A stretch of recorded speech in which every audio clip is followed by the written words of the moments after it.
सुरू असलेल्या या कीर्तन महोत्सवामध्ये आपल्या सगळ्यांच्या समोर कीर्तन करण्याकरता उभी आहे. तर या कीर्तनासाठी आवर्जून दररोज जे नियमानं उपस्थित राहत आहे असे सगळे आपण आपल्या सगळ्यांच्या अंतरंगामध्ये असलेल्या आत्मारामाला एकदा वंदन करते. ज्यांच्या वागण्यामुळे समाजामध्ये धर्म टिकू नये, सज्जनता टिकू नये, अशा सगळ्या सज्जनांना नमस्कार करते. कीर्तनामध्ये जर कोणी विशेष उपस्थिती असेल तर त्यांना नमस्कार करते. दोन्ही साथीदारांना नमस्कार. माझे यजमान चिंतामणी निमकर तेही कीर्तनकार आहेत, उत्तम साथीदार आहेत. अनेक महाराष्ट्रातल्या नामवंत कीर्तनकारांना साथी केलेले आहेत, स्वतः उत्तम कीर्तन करतात, त्यांना नमस्कार करते. आणि निरूपणाला सुरुवात करते. निरूपणाला घेतलेला जो अभंग आहे, आद्य कवी नरहरी पंत यांचं पद आहे. विषय काय आहे हे तुम्हाला आधीच कळलंय, बोर्डावर लिहिलेलंच आहे. पूर्वरंगाचा विषय काय, आख्यानाचा विषय काय, मन असं लिहिलेलं आहे. या मनाबद्दल आज आपल्याला बोलायचं. मंडळी, साधारणतः या मनाचा स्वभाव काय इथून सुरू करू तर धावणे हा आपल्या मनाचा स्वभाव सगळ्यांनाच माहिती. पण सांगू का, ज्याप्रमाणे आयुष्यामध्ये आपल्या मनाची जडणघडण झालेली असते त्याप्रमाणे आयुष्यात स्वास्थ्य, सुख, शांती आम्हाला मिळते. बरं, माणसाचं सारं जे आयुष्य आहे ते ऐहिक आणि पारमार्थिक असं दोन्ही गोष्टींवर अवलंबून असतं. तर असं हे आमचं जे मन आहे, ज्या मनाबद्दल आज आपण बोलणार आहोत, ते नश्वर गोष्टींच्या ठिकाणी, नाशिवंत गोष्टींच्या ठिकाणीच नेहमी धावून येतं. पण या मनाला काय आवडतं? कवी म्हणाले, पंचविषयते प्रियची तुझला. पंचविषय जे आहे ते आमच्या मनाला अतिशय प्रिय आहे. शब्द, स्पर्श, रूप, रस आणि गंध. आता हे जे 5 विषय आहेत ते आमच्या मनाला अतिशय प्रिय आहेत. बघा तुम्ही, पहिला त्यातला जो आहे तो शब्द. अहो, जरा कोणी प्रेमाचे 4 शब्द आमच्याबद्दल बोललं की आम्हाला फार बरं वाटतं. बरं, आपल्या सगळ्यांना स्तुती ऐकायला फार आवडतं. पण लक्षात घ्या, शब्द हे खोटे असू शकतात, शब्द दांभिक असू शकतात. अहो, वरचेवर बोलतात लोक, पाठ फिरली की खोटं बोलतात. काय शब्दांचा आपण भरवसा द्यावा? पण आपलं मन जे आहे ना ते शब्दाला लगेच भुलतं. जरा कोणी आपल्याबद्दल कौतुक करायला लागलं, स्तुती करायला लागलं की आपल्या मन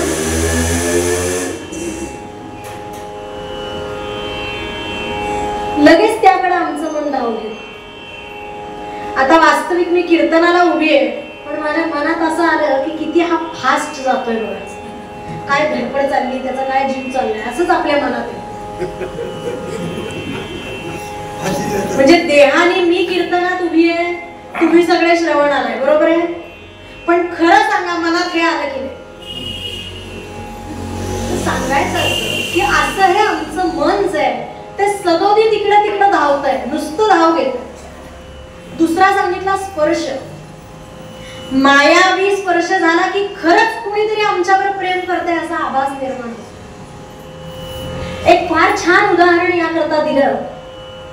कापूर असतो बघा, या कापराला जेव्हा अग्नीचा स्पर्श होतो तेव्हा काय होतं? जळून भस्मसात होतो. तिसरं सांगितलं रूप. अहो, रूपाला बघून तर सगळेच बोलतात. पतंग प्राणी जो आहे तो दिव्याच्या ज्योतीचं रूप पाहून भुलतो, राहवत नाही, तिच्यावर झडप घालतो आणि स्वतःचा नाश करून घेतो.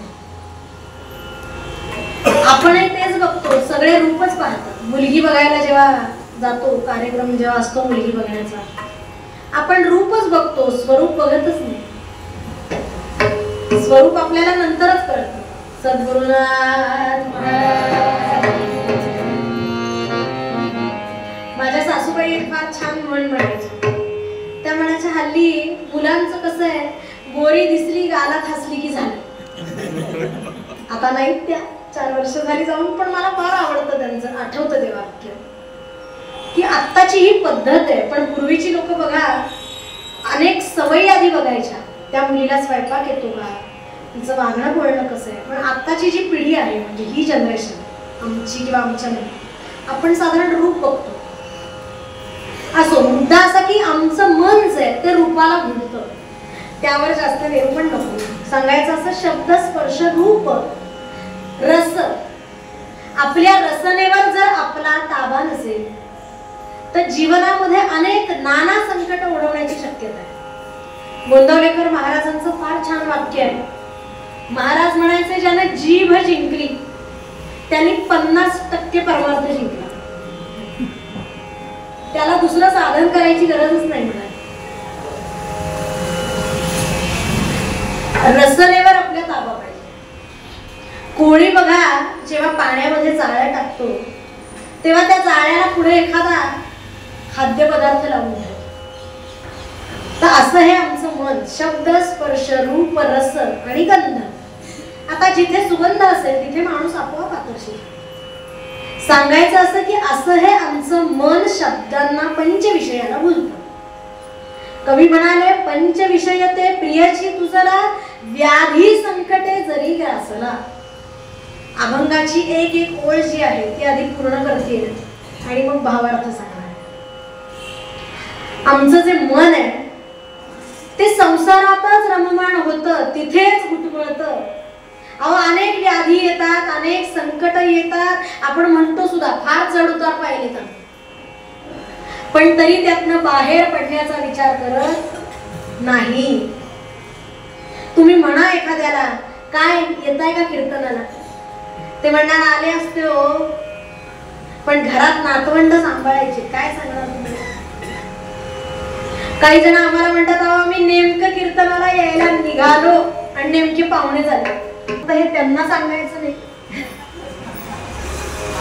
अहो, आधीच हाऊस आणि त्यात पाऊस. पण आज पाऊस नाहीये बरं का, मला फार आनंद झाला. आम्ही निघाल्यापासून पाऊस नाही. सांगायचं असं की वास्तविक बघा, माणूस जो आहे की नाही तो स्वतः रुपटलाय बरं का संसारामध्ये. आपणच बद्ध झालोय. पण आपण लोकांना काय सांगतो की अहो मी कीर्तनाला आलो असतो, जाणार पण होतो, पण वेळच नाही हो, वेळच नाही.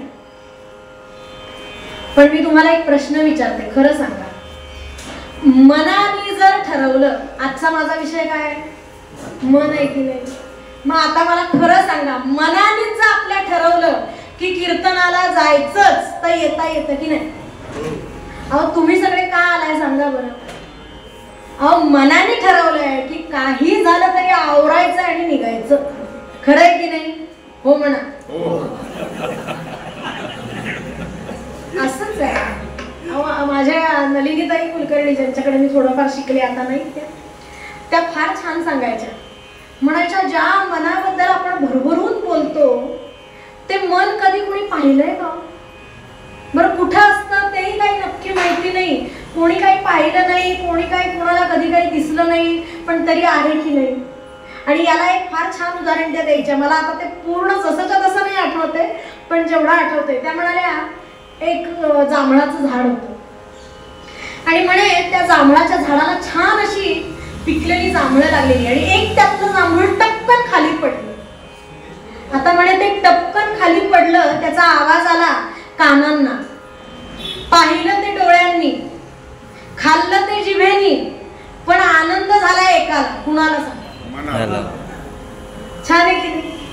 मला फार आवडतं हे उदाहरण. आनंद कुणाला झालाय तर ते मन आहे. पण मंडळी, या मनाला फार महत्व आहे, अनन्य साधारण महत्व आहे.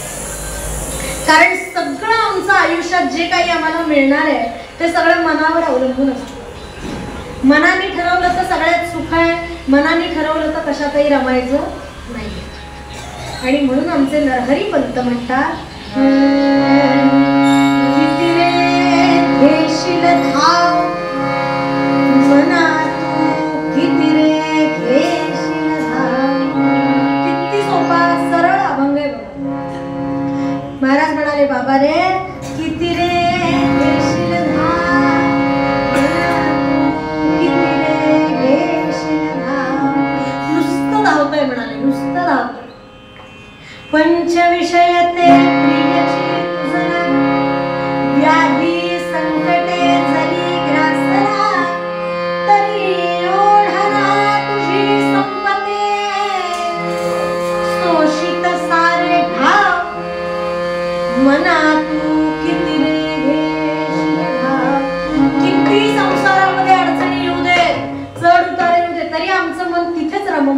काय? त्याचं कारण सांगितलं. तरी ओढ ना, ही ओढ जी लागली ती कुणाला लागते? ती मनाला लागते. आणि म्हणून या मनालाच विचारलं, बाबा रे किती रे घेशील भाव, मना तू किती रे घेशील भाव. मंडळी, असं जे आमचं मन आहे की आधीच सांगितलं की जे अत्यंत प्रमाथी आहे, अत्यंत बलवान आहे, वाऱ्यापेक्षाही सैरावैरा धावते, वाऱ्यापेक्षा. मग या मनाला आपण विनंती करायची, प्रार्थना करायची, हात जोडायचे, सुचवायचं की बाबा रे, अरे इकडे तिकडे इकडे तिकडे भरकटण्यापेक्षा जो परमात्मा आहे, जो शाश्वत आहे, सत्य आहे, चिरकाल टिकणार आहे. आता तुम्ही सगळे इथं मला दिसताय, पण मनाने इकडं तिकडं जाऊ नका बरं का. तुम्ही ऐकताय बाबा असं मी समजते, ऐकताय ना, मी आपलं तुम्ही ऐकताय म्हणून बोलतेय. पण आता मनाने काही जण अमेरिकेला गेले असतील, त्याला मी काही करू शकत? आणि मनाने आपल्याला काय अर्थ नाही. काही जण मनाने अजून घरीच असतील, काही जणांचं लक्ष अजूनही स्वयंपाकघरातच असेल, दुधाच्या पातेल्यावर झाकण ठेवलंय का नाही, ठेवलंय का नाही. काही जणींच्या मनात वेगळाच विचार की घरी जाऊन आता ह्या कधी उरकतायत, मग त्याच्या पुढे स्वयंपाक करायचा. अहो, मनात काहीही येऊ शकतो, मनाने आपण कुठेही जाऊ शकतो. काय सांगत होते मी की असं हे जे मन आहे, त्या मनाला प्रार्थना करायची की बाबा रे, नाशिवंत गोष्टींवर इकडे तिकडे भरकटण्यापेक्षा, प्रेम करण्यापेक्षा जो शाश्वत आहे, जो खरा आहे, परमात्मा, त्याच्या पायाशी जर तू लीन झालास तर तुझं आयुष्य नक्की उद्धरून जाईल. पण मंडळी, हे मन जे आहे ना, ते ऐकायला तयार नाही. आपला स्वतःचा स्वभाव सोडायला तयार नाही. आपल्याकडे म्हणच आहे, स्वभावाला औषध, मग मन तरी कसं सोडेल? त्याचा स्वभावच आहे धावणे. आणि म्हणून या मनाबद्दल बोलताना कविवर्य मोरोपंत असं म्हणाले बघा, मन हे ओढाळ गुरु. हा छान शब्द वापरला. मोरोपंत म्हणाले हे मन कसं आहे? मन हे ओढाळ गुरु. गुरु म्हणजे वासरू. म्हणाले वासरासारखं आहे, तुर तुर तुर तुर तुर तुर धावत आहे. म्हणाले नुसतं मन हे ओढाळ गुरु, परधन परकामिनी कडे धावे. आता हे वासरू जे आहे, आता बघा, वासरू म्हणजे जनावर. ही जनावर जेव्हा म्हणाले ओढ्याळ होतात, खट्याळ बनतात, काय करतात? अहो, मुद्दाम दुसऱ्याच्या शेतात जातात आणि नासधूस करतात. बघा तुम्ही, ही नेहमी ज्याच्याकडे गुरु असतील किंवा पूर्वी होती त्यांनी आठवा, ती दुसऱ्याच्या शेतात जाऊनच नासधूस करतात. मग त्यावेळी तो गुरांचा जो मालक आहे तो काय करतो? तर या गुरांच्या गळ्यामध्ये एक लाकडाचं दांडकं अडकवतो, लोढणं म्हणतात ना, ते लोढणं अडकवतो. का? तर पुढच्या 2 पायामध्ये येऊन अडखळून त्याला पुढे जाता येणार नाही. त्याचप्रमाणे मोरोपंत म्हणाले, हे मन नावाचं जे वासरू आहे ते काय करतं? मन हे ओढाळ गुरु, परधन परकामिनी कडे धावे. मग काय करायचं? यास्तव विवेक पाशी, कंठी वैराग्य काष्ठ बांधावे.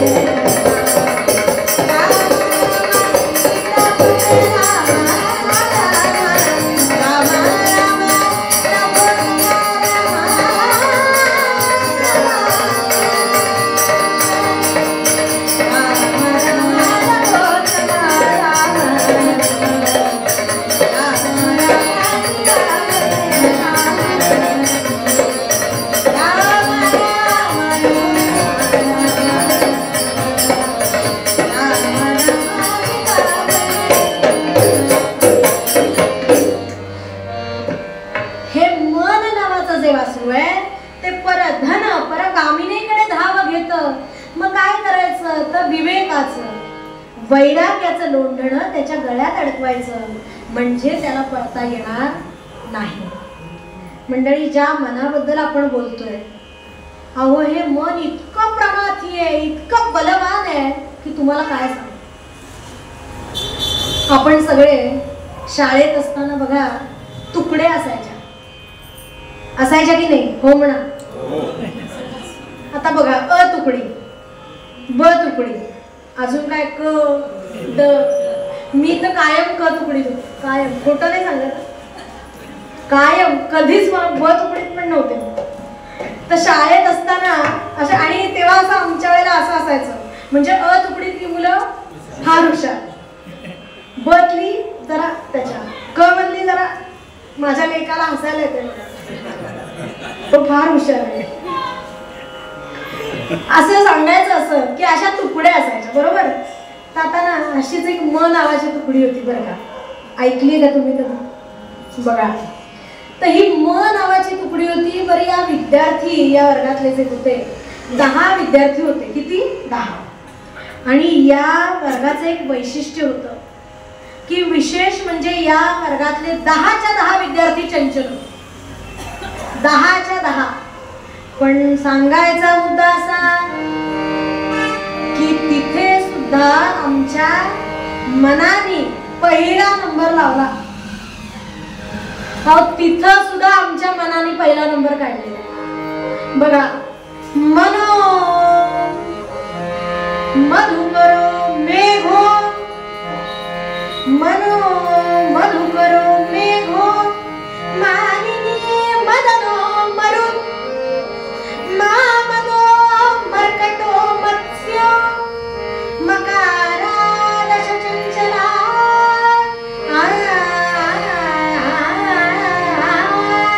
सद्गुरुनाथ महाराज की मंगलमूर्ती. सगळ्यात पहिला या वर्गातला विद्यार्थी मन. बघा केवढा कॉन्फिडन्स, केवढा आत्मविश्वास, पहिला नंबर. आपला असतो का एवढा कॉन्फिडन्स? तुम्हाला एक उदाहरण सांगते. सकाळचे 10 वाजले. आता 10 वाजले, सगळी कॉलेजची मुलं ग्राउंडवर मैदानामध्ये खेळत होती आणि इतका खेळ रंगात आला, सगळे देहभान विसरून खेळत होते. आता झालं असं, फार जुनं उदाहरण आहे. एक सायकल वरून पेपर विकणारा मुलगा आला. आता तो ओरडायला लागला, परीक्षेचा निकाल, परीक्षेचा निकाल, परीक्षेचा निकाल. आता परीक्षेचा निकाल हे ऐकल्यावर सगळी मुलं भानावर आली. तेव्हा काही आत्तासारखं टीव्हीवर यायचं नाही की या तारखेला निकाल आहे, त्या तारखेला. आता सगळी मुलं त्या पेपर विकणाऱ्यापाशी गराडा घातला आणि एकाने पेपर विकत घेतला आणि बाकीच्यांनी सगळ्यांनी त्या डोकावलं. आता मागणं सगळे म्हणायला लागले, बघ रे बघ बघ बघ, कोणाचं काय नाव आहे, काय नाव आहे, कोणाचा कुठला नंबर आहे, बघ बघ बघ. आता मागणं एक आवाज आला, म्हणाले, आधी बघ बघ पहिला कोण आहे, आधी बघ पहिला कोण आहे. आपल्याला पण अशी उत्सुकता असायची की कोण पहिले आहे. म्हणाले, बघ जरा पहिलं कोण आहे, बघ बघ बघ. तेवढ्यात पाठीमागून आवाज आला, म्हणाले, ए शाण्या, पहिला राव, दुसरा राव दे. माफ करा, एक आवाज आला की एक जण म्हणाला दुसरा राहू दे, आधी पहिला कोण आहे ते बघ. लगेच एक जण म्हणाला, पहिला कोण आहे हे बघायची गरजच नाही. म्हणाले, पहिला कोण आहे हे बघायची गरजच नाही, तो मीच असणार आहे. अरे बापरे, एवढा कॉन्फिडन्स, एवढा आत्मविश्वास आमचा असतो का? 35% मिळाले तरी खूप. आपण कायम अल्पसंतुष्ट. तो म्हणाला की पहिला कोणी बघूच नका, मीच असणार आहे, माझंच नाव असणार आहे. आणि बघितलं बरं का, तर त्याचंच नाव होतं. केवढा आत्मविश्वास. कोण होता तो? कुणाचा आवाज होता तो? अर्थशास्त्र तज्ञ चिंतामणराव देशमुख. मला सांगायचं असं की किती आत्मविश्वास असो. तर असा हा वर्गातला पहिला विद्यार्थी सांगितला, मन मनो मधुकर मेघो. दुसरा सांगितला मधुकर म्हणजे भुंगा. आता हा भुंगा बघा, तुम्ही कधी एका ठिकाणी बसत नाही. या फुलावरून त्या फुलावर, या फुलावरून सतत भ्रमण, सतत चलबिचल. असा हा दुसरा विद्यार्थी. मनो विद्यार्थी सांगितला आता मेघ म्हणजे ढग. आता ढग किती चंचल आहेत याबद्दल काय बोलायला पाहिजे का सांगा. आता ज्या दिवशी पुण्यामध्ये रेड अलर्ट जाहीर केलेला होता त्या दिवशी खडखडीत ऊन पडले. खरं आहे की नाही सांगा. इथं आमच्या पोरांना शाळांना सुट्ट्या दिल्या पण ते म्हणाले उद्या रेड अलर्ट आहे शाळांना सुट्ट्या. पोरं घरी खडखडीत ऊन. म्हणलं बघ चांगली शाळा झाली सुट्टी झाली. बरं म्हणजे विशेष असं आहे बघा तुम्ही ढग जमतात पूर्वेला आणि पाऊस पडतो पश्चिमेला. बरं तुम्हाला माहिती का हे जे ढग आहेत मेघ ते किती चंचल आहेत. हवामान खात्याचा अंदाज सुद्धा चुकवतात ते. आज हवामान कोरडं राहील असं जर सांगितलं तर आपण नक्की छत्री घेऊन बाहेर पडायचं लक्षातच ठेवा. आणि आज मुसळधार 24 तास पाऊस पडेल असं म्हटलं की आपण निर्धास्त बाहेर जायचं कीर्तनाला. आता बघा आज आजींनी छत्री आणली हिरवी. पाऊस आहे का वातावरण तरी आहे का. पडणारच नाही हो. छत्री येणार तर पाऊस पडणार नाही. आताच माझं कीर्तन होतं मागच्या महिन्यात तर आमचे जे तबलजी होते त्यांनी इतका टाईट रेनकोट वगैरे घालून आला आणि ते म्हणाले ताई एवढा मगाशी सकाळी पाऊस होता म्हणून मी हे बघ पार तबला भिजेल म्हणून तबल्याला प्लास्टिकच्या पिशव्या सगळं पॅक करून रेनकोट घालून आलो आणि बघ म्हणे पाऊसच नाही. मी म्हटलं चुकी तुझीच आहे. तू रेनकोट का घातला. सद्गुरुनाथ महाराज तू रेनकोट घातला म्हणून पाऊस पडला नाही. सोपं आहे. गोपाल कृष्ण महाराज सांगायचं असं की हे ढग चंचल आहे.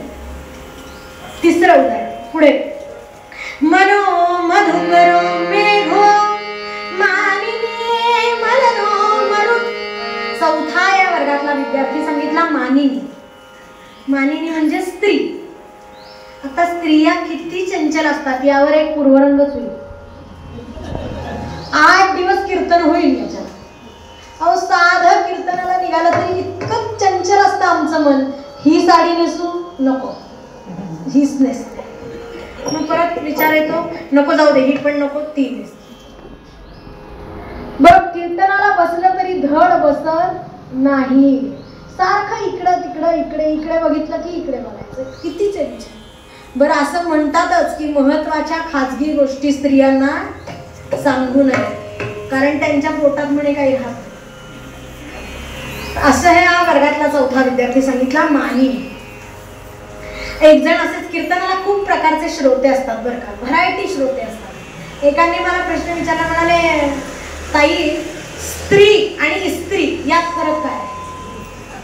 कोणी काही विचारू शकतं. म्हणाले स्त्री आणि स्त्री यात फरक काय. मी म्हटलं तुझा प्रश्न आहे तसंच मी उत्तर देते. म्हटलं हे बघ स्त्री जी आहे ती कपड्यांच्या घड्या सरळ करते विस्कटलेल्या आणि स्त्री ही विस्कटलेल्या भरकटलेल्या पुरुषाला सरळ करते. तर टाळ्या वाजवल्या पाहिजे.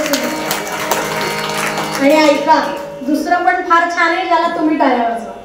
मी म्हटलं हे बघ दुसरं तुला सांगते स्त्री ही तापवावी लागते. स्त्री आपोआप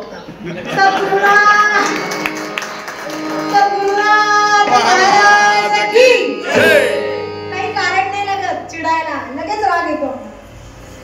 असो मनो मधुकरो मेघो मानिनी मदनो मरुत. या वर्गातला चौथा विद्यार्थी सांगितला मरुत. माफ करा मरुत. मरुत म्हणजे वारा. वारा मगाशी सांगितला अतिशय चंचल. हा वारा बघा घटकेत एखादा लहानसा दिवा विझवतो पण एखाद्या गवताच्या गंजीवर जर चुकून ठिणगी पडली तर हा वारा ती आग न विझवता बाजूच्या ढिगाला आग लावतो. इतका हा वारा चंचल आहे. आणि पुढे सांगितलं मानिनी मदनो मोरी. मदन म्हणजे काम वासना. अतिशय चंचल म्हणून तर षड्रिपुंजा मालिकेत जाऊन बसायचा मान मिळाला. मंडळी या मदनाच्या चंचलतेमुळेच विश्वामित्रांसारखे बलाढ्य ऋषी सुद्धा संकटात पडले. आणि म्हणून पुढे सांगितलं मामनो मर्कटो मत्स्यो. मा म्हणजे लक्ष्मी. लक्ष्मी ही किती चंचल आहे याचा अनुभव आपल्यापैकी प्रत्येकाने घेतलाय. अहो, एखाद्याला लक्षाधीश बनवते तर एखाद्याला भिक्षाधीश. आणि कुणी असं घमंडीत जायचं काही कारण नाही बरं का, की आज माझ्याकडे भरपूर पैसा आहे, आज माझ्याकडे धन आहे, संपत्ती आहे, बंगला आहे. पण लक्षात घ्या, लक्ष्मी ही चंचल असल्यामुळे पुढची पायरी तुझी दुःखाची सुद्धा आहे. बरं, आज कुणी नाही आपल्याकडे म्हणून वाईट वाटून घेण्याचं पण काही कारण नाही, कारण पुढची पायरी नक्की सुखाची. तर अशी ही लक्ष्मी अतिशय चंचल आहे. पण मंडळी, कायम हे भान ठेवावं की पैशाचा अहंकार कधी करू नये. बघा तुम्ही, श्रीमंत लोकांना दुसऱ्याच्या त्रासाची, दुःखाची, वेदनांची अजिबात कल्पना नसते, अजिबात. एक उदाहरण देते म्हणजे तुम्हाला कळेल. माझी वेळ मला परफेक्ट माहिती आहे, त्यामुळे मी कितीही इकडे तिकडे गेले तरी वेळेत कीर्तन संपवणार. कारण काय आहे की महत्वच नाहीये, ते वेळेत नाही झालं ना तर नापासच करतात. सद्गुरुनाथ महाराज की आवाज. सद्गुरुनाथ सद्गुरुनाथ मंगलमूर्ती. एक सावकार होते, छान 2-3 मजली घर होतं, नोकर चाकर होते, गाडी सगळं आहे, नोकरदार.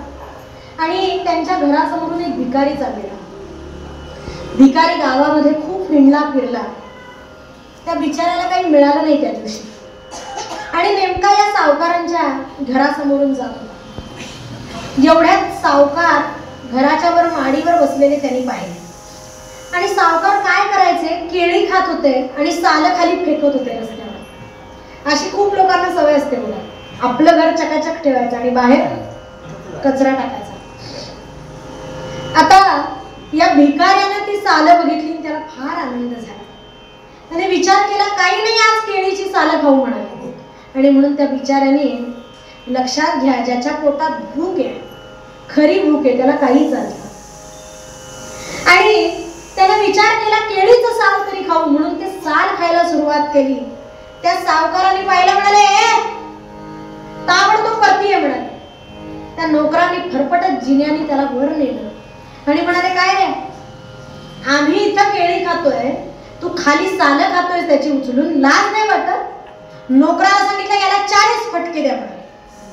या भिकाऱ्याला 40 फटके द्या, याच्या लक्षात राहायला पाहिजे आयुष्यभर. आणि त्या बिचाराला फटके मारायला सुरुवात केली. भिकारी होतो आणि जसजसे भिकाऱ्याला ते फटके लागायला लागले, भिकारी खदा खदा हसायला लागला. सावकार म्हणाले, काय निर्लज्ज माणूस बघा म्हणाले, याला शिक्षा केली आहे, याला फटके देतोय आणि म्हणाले हा हसतोय. तर तो भिकारी म्हणाला, सावकार अहो मी विचार करतोय म्हणाले. मी विचार याचा करतोय की केळीची सालं खाणाऱ्याला जर 40 फटके तर केळी खाणाऱ्याला किती फटके.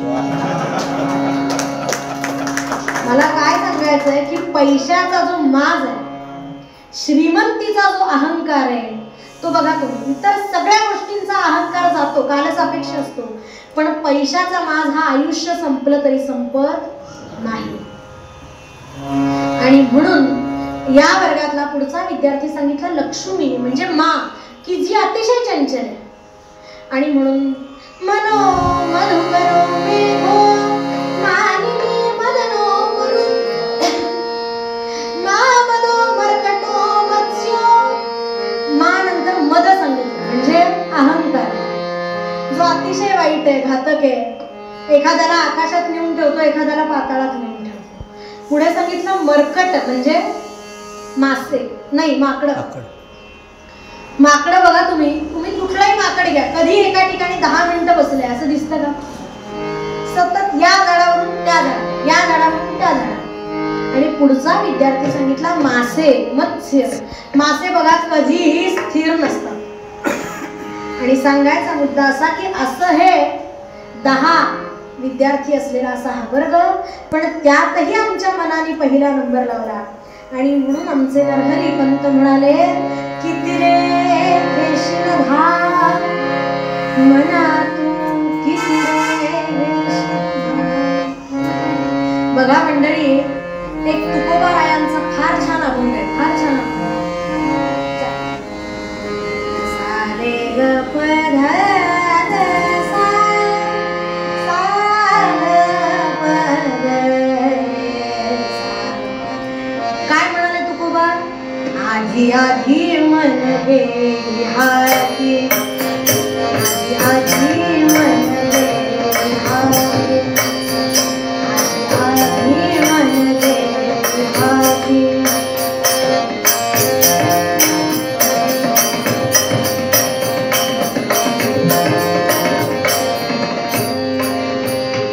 तो हा गणराज, तो हा गणराज, तो हा गणराज गणपती आधी मन गेली हाती.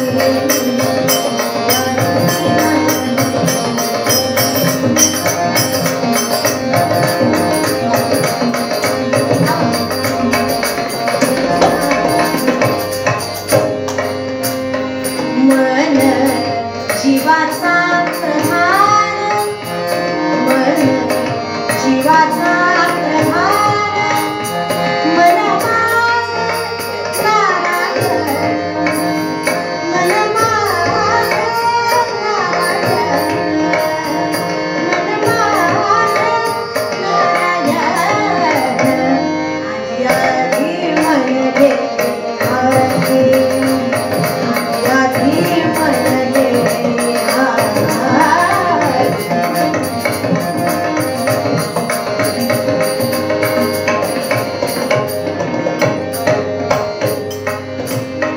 तुका म्हणे मन चंचल, तुका म्हणे मन चंचल, तुका म्हणे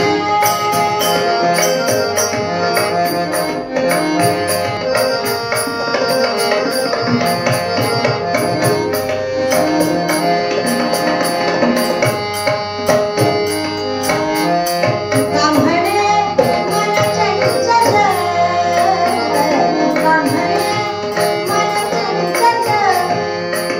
यांनी जरी वाजवण्यात चंचलपणा केला तरी मी याच्यावर रागवणार नाही. का विचारा? हिचा मुलगा आहे म्हणून नाही. अहो या वयातच चंचलपणा करतो. तुम्ही आम्ही असं करू का सांगा बरं? जसं जसं वय वाढतं तसं आपोआप स्थिरता येतच जाते, माणूस स्थिर होतो. पण या वयात असंच होतं. तुका म्हणे मन चंचल, चंचल,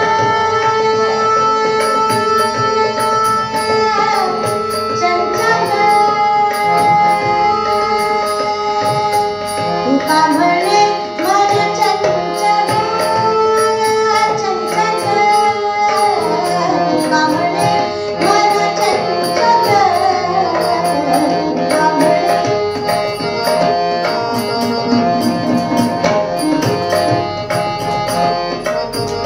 कोणत्याही कार्याची सुरुवात जेव्हा करायची असते, एखादी विद्या शिकण्यास प्रारंभ करायचा असतो, एखादी कला शिकण्यास प्रारंभ करायचा असतो, एखाद्या नवीन ठिकाणी प्रवेश करायचा असतो, तेव्हा आपण आधी मंगलमूर्तींची आराधना करतो, प्रार्थना करतो, उपासना करतो, मंगलाचरण करतो.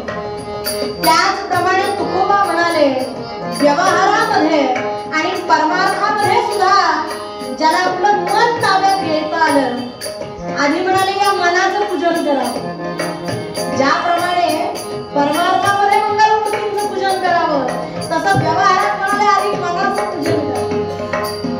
तुका म्हणे मन चंचल, सद्गुरु कृपे हाती देईल, सद्गुरु कृपे हाती देईल.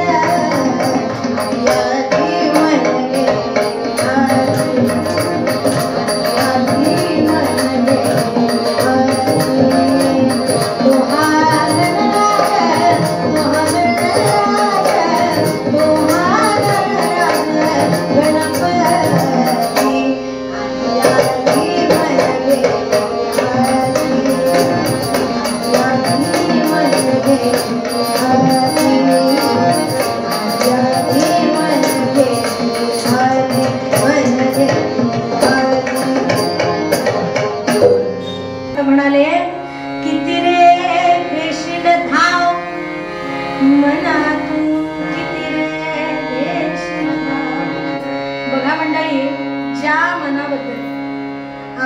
एवढा वेळ बोलतोय, अहो या मनाची व्याख्या काय आहे? पण कशाला म्हणायचं मन?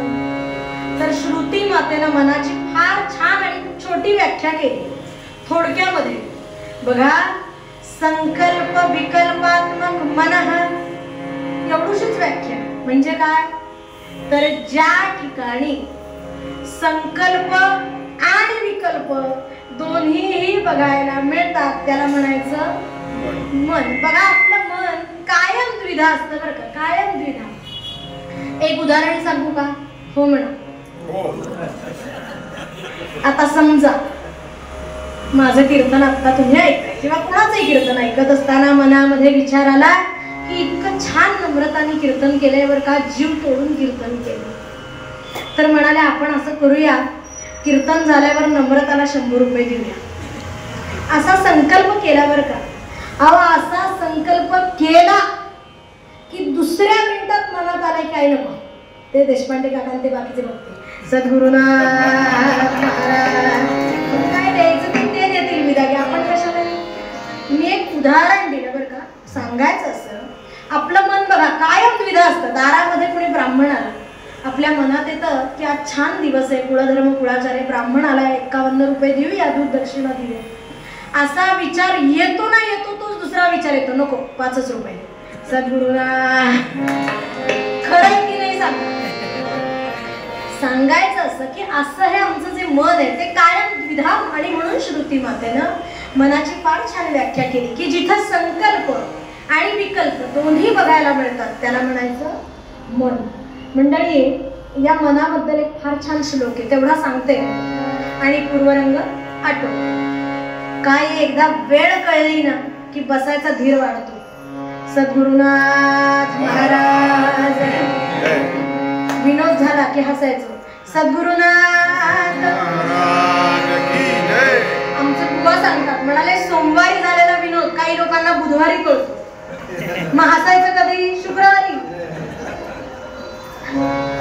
बघा, जैसा शुकतो नलिकेवरती बद्धची आपणा मानी, तैसा झाला हाव पुढारी मानवया संसारी. या श्लोकाचा फार छान अर्थ आहे, तेवढाच सांगणार आणि थांबणार. बघा, पारधी असतो बघा, पारधी. हा पारधी म्हणजे पोपट पकडणारे, बरोबर ना? तर त्यांना जेव्हा या पोपटाला पकडायचं असतं तेव्हा त्यांची योजना काय असते ते बघा. म्हणाले जैसा शुकतो नलिकेवरती. ते पारधी काय करतात माहितीये का? एक अशी नळी म्हणजे दोरी घेतात, आपण कपडे वाळत घालायची दोरी असते ना, ती 2 दिशांना त्याची 2 टोकं अशी बांधायची. आता या दोरीच्या मध्ये असा एक पाईप ठेवायचा. तुम्हाला समजतंय ना? तर 2 टोकं दोरीची 2 दिशांना बांधली आहेत, ते मध्ये असं एक आडवं काहीतरी फळी म्हणा असा पाईप सारखं ठेवायचं. आणि त्याच्या समोर बरोबर त्या जिथे ती नलिका आहे किंवा जो पट्टी आहे त्याच्या समोर काहीतरी खाद्यपदार्थ ठेवतात. माईक वाजतोय बरं का, बराच वेळ वाजतोय ना.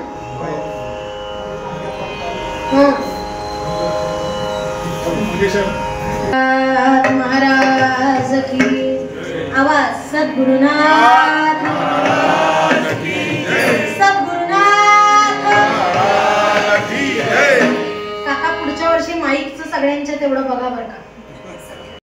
गोपाल कृष्ण महाराज की मला नका बोलू, पण माईक आता अजून काय बोलू. काय माहितीये का, हे आपलं जे नरड आहे की नाही, नरड स्वरयंत्र, मी नेहमीच सांगते कीर्तनात, ताईला पाठ पण असेल, हे जर थोडंसं खणखणीत वापरलं ना त्याच्याकरता, त्याची नोंद तो नक्की घेतो, लक्षात नक्की घेतो. एवढंसं सुद्धा केलेलं वाया जात नाही. आत्ता तुम्ही कीर्तनाकरता जो वेळ काढलाय 2 तास, 2.5 तास, 1.5 तास, पायाने इथं आलाय, मनाने इथं आलाय, कानाने, सगळे इंद्रियांचे काम करून जे तुम्ही ऐकताय, हाताने टाळी वाजवली, मुखानं नाम घेताय, मी नक्की सांगते पोस्टमन या नात्यानं यातलं एवढंसं सुद्धा वाया जाणार नाही. निश्चित आपल्याला सगळ्यांना याचं फळ मिळेल, याची मला खात्रीच आहे. आणि हे मी सांगते म्हणून नाही, तर कीर्तनाचा हा महिमाच आहे. हे कीर्तनाचंच फळ आहे. कीर्तने महादोष जाती, कीर्तने पाविजे उत्तम, याचं निश्चित फळ आपल्याला मिळेल. त्यामुळे हे थोडंसं खणखणीत आणि काही नाही होणार, बसला तर बसू दे कसं. गोपाल कृष्ण महाराज की मंगलमूर्ती असू. मी सांगत होते अर्धी त्या दोरीच्या मध्ये एक अशी नलिका ठेवतो आणि बरोबर त्याच्या समोर असं पेरू म्हणा, डाळिंब म्हणा किंवा मिरची म्हणा असे काही तत्सम पदार्थ ठेवतो. आता होतं काय तर आकाशामध्ये इकडे तिकडे उडणारा सैरावैरा छानपैकी धाव घेणारा असा हा जो पोपट आहे तो काय करतो तर ह्या पदार्थ ते बघतो आणि या पदार्थाच्या आशेने या नलिकेवर येऊन बसतो. आता तुमच्या लक्षात आलं, तुम्ही मनाने कल्पना करा काय झालं असेल. आता या नलिकेवर बसल्यामुळे होतं काय, ती नलिका पोकळ असते बघा, तिला वजन नसतं, त्यामुळे ती पटकन हालते किंवा उलटी होते. आता असं झाल्यावर होतं काय, आपण खाली पडणार या भीतीने तो पोपट ती नलिका घट्ट पकडून धरतो. मग मला सांगायचं असं की आकाशामध्ये भरारी घेण्याची ज्याची ताकद आहे असा पोपट केवळ त्या पारध्याच्या त्या मायेच्या अधीन झाल्यामुळे, पदार्थाच्या अधीन झाल्यामुळे त्या पारध्याच्या हातातलं खेळणं बनतो. तसंच आमचं जे मन आहे ते काय करतं तर नश्वर गोष्टींच्या ठिकाणी धाव घेतं, जे नाशिवंत आहे तिथे धाव घेतं. आणि म्हणून या मनाला सुचवायचं, विनंती करायची की बाबा रे मना एक तू ध्यानी घ्यावे. शेवटच्या ओळीमध्ये ईश्वर चरणी रत तू व्हावे, नर हरी तू पावन करुणी, दावी शाश्वत ठाव, मना तू किती रे घेशील भाव. या मनाला सुचवायचं की बाबा रे त्या भगवंताच्या पायाशी जर स्थिर झालास तर तुझं कल्याण. बघा मंडळी, मधली एकच ओळ राहिली तेवढी सांगते, नाही तर बघा तुम्ही म्हणाल की हे सांगितलंच नाही. कारण लोक फार नीट ऐकत असतात बरं का, फार छान श्रवण अनेक लोक. तर एक ओळ माझी राहिली ती म्हणजे संसाराला माझे म्हणसी, आप्तेष्टांना माझे म्हणसी, तुझवर माझे प्रेमची आहे, आणतील सारे आप, मना तू किती रे घेशील धाव.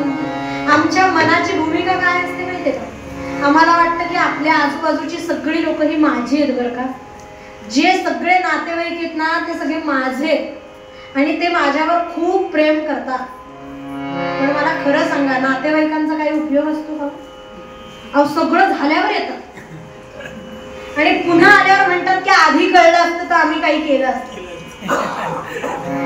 आणि हा आपल्या प्रत्येकाचा अनुभव आहे. सांगायचं असं की जोपर्यंत आपलं मन मी मी माझं माझं मी कुणीतरी असं म्हणतं तेव्हा ते संसारामध्ये अडकलेलं असतं, बद्ध असतं.